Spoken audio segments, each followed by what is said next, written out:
بسم اللہ الرحمن الرحیم۔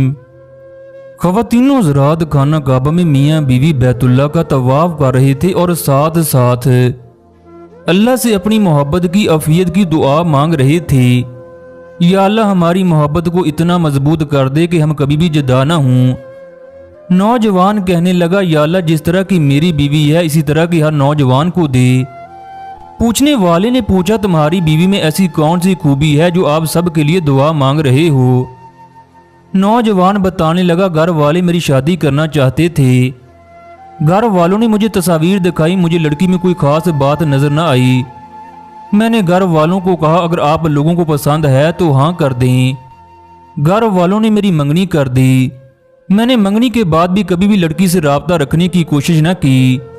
میں اپنی زندگی میں خوش تھا۔ میں نے گھر سے باہر کرائے پر روم لیا تھا۔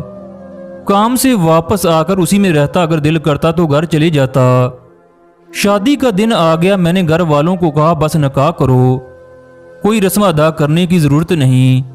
مجھے شادی ہو یا نہ ہو اس چیز سے کوئی فرق نہیں پڑتا تھا۔ شادی ہوئی، لڑکی کو گھر لے آئے، گھر والوں نے ساری رسمیں ادا کی۔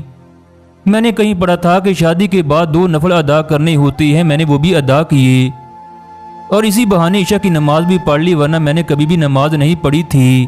میں شادی کے روز بنا بات کیے سو گیا۔ مجھے شادی کا نہ ہی غم تھا اور نہ ہی خوشی۔ وہ جتنا سوال کرتی میں اسے اتنا ہی جواب دیتا۔ ایک دن مجھ سے پوچھنے لگی کہ آپ شادی سے خوش نہیں ہیں؟ میں نے کہا مجھے دکھ بھی نہیں، لیکن میں لوگوں میں ایڈجسٹ ہونے میں وقت لیتا ہوں۔ میں اسے 1-2 بار گھر چھوڑنے گیا، وہ بھی امی کے کہنے پر۔ نہ میں نے اسے کبھی پردے کا کہا اور نہ حجاب کا۔ میری طرف سے اسے بالکل آزادی تھی۔ ایک دن میں سویا تھا، اس نے میرے پاؤں کا انگوٹھا پکڑا، کہنے لگی اٹھیں اور نماز پڑھ لیں۔ مجھے غصہ تو بہت آیا مگر نہ چاہتے ہوئے بھی نماز پڑھ لی۔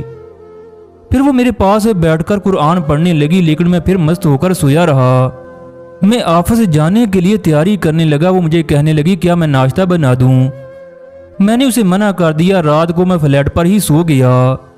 صبح امی نے میری خوب کلاس لی، کہنے لگی رات کو ہر صورت گھر پہنچنا ہے۔ میں امی کی ہاں میں ہاں ملا کر کمرے میں جا کر سو گیا۔ اگلی صبح وہ پھر نماز پڑھنے کے لیے اٹھی۔ میں نے بھی شرم و شرمی وضو کر کے نماز ادا کر دی۔ پھر وہ مجھے کہنے لگی میں آپ کی بیوی ہوں، میرے بھی کچھ حقوق ہیں۔